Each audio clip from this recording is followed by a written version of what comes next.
Bonjour à tous, namasté.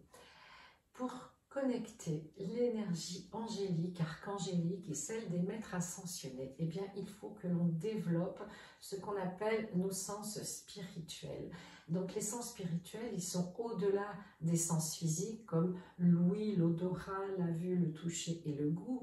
Ce sont des sens qu'on va développer justement soit en canalisant, soit en étant médium, mais c'est surtout en se centrant à l'intérieur de notre corps physique pour justement aller se connecter à notre âme, à notre ressenti profond. Donc en méditation, c'est plus facile quand vous êtes au calme, au repos, vous mettez une musique douce et puis vous attendez, vous posez des questions, vous demandez à recevoir des enseignements, mais surtout avoir une connexion déjà au début avec vos anges, vos archanges, vos guides, et vous leur demandez qui c'est qui se manifeste, est-ce qu'ils peuvent vous faire un signe. Vous voyez, c'est important parce que développer ça, eh bien, vous allez gagner des années de travail et puis surtout, eh bien, ça va vous servir pour votre mission. Car notre mission, eh bien, on a besoin d'un GPS intérieur. Notre âme va nous guider, bien sûr, mais si en plus on est accompagné de nos guides ou des êtres de lumière ou des maîtres ascensionnés, eh bien, on avance beaucoup plus vite. Donc tout ça, on peut le développer, bien sûr, ça se travaille. Il y en a qui l'ont plus facilement que d'autres, hein, comme il y a des personnes qui vont être douées en dessin, qui vont être douées en musique parce qu'ils auront une oreille particulière. Mais on peut le travailler, tout le monde peut se connecter à la fréquence angélique, à la fréquence archangélique. Si c'est quelque chose qui vous attire, c'est que c'est possible. Vous voyez, il y a quelqu'un qui ne croit pas aux anges, eh bien lui, il ne le développera pas, c'est normal, à moins d'un événement particulier. Et souvent, effectivement, eh bien, au cours d'un choc, d'un traumatisme, d'un événement qui va bouleverser votre petite, je dirais, bulle traditionnelle, vous allez sortir justement de votre zone de confort. Et là, vos canaux vont s'ouvrir parce que justement, il y a un message à recevoir, il y a un avertissement de vos guides, il y a des conseils. Et tout ça, c'est pas un hasard. Souvent, c'est à la suite d'un deuil, d'un choc émotionnel. Si vous déménagez aussi dans un endroit où les énergies sont beaucoup plus favorables, elles sont beaucoup plus fortes. Et là, vous allez pouvoir justement, eh bien, commencer à recevoir, à entendre ou à voir des indications, des messages. Et c'est toujours une grande surprise parce qu'au début, l'être humain, bien sûr, il va douter, il va dire non, c'est mon imagination, c'est peut-être, j'ai mal entendu, c'est mon esprit, c'est mon mental.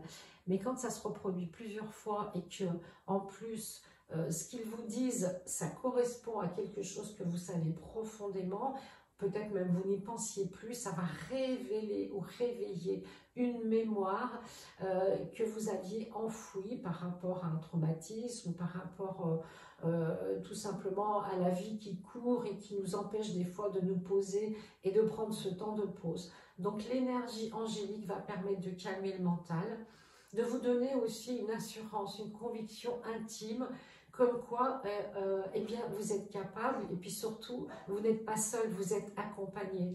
Donc, c'est important de vraiment prendre le temps, peut-être le soir, quand vous êtes au repos, avant de vous coucher, de vous endormir ou un moment calme dans la journée, eh bien, vous vous posez, vous parlez à vos guides, à vos anges, à vos maîtres ascensionnés, à qui vous voulez, et vous essayez d'ouvrir, d'établir ce dialogue, car il est important que vous fassiez cet effort vers eux.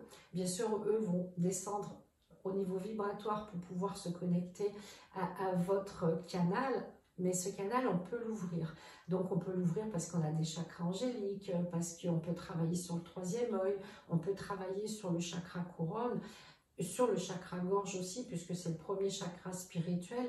Et là, ça va permettre d'expanser justement tous vos chakras qui sont plus au niveau subtil que physique. Les chakras de la matière, eux, nous servent plus à travailler, à vivre au quotidien notre incarnation, comme le racine, le sacré et le plexus solaire, parce qu'on a besoin d'être incarné, de vivre en équilibre sur cette terre. On n'est pas dissocié de nos chakras spirituels, loin de là.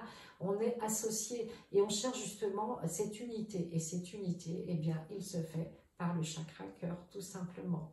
J'espère que cette vidéo vous a plu. C'est un petit bonus aujourd'hui que j'avais envie de partager avec vous parce que des fois, comment dirais-je, j'entends des choses qui me contrarient un petit peu dans le sens où on va dire oui, les anges, les archanges, bon, etc.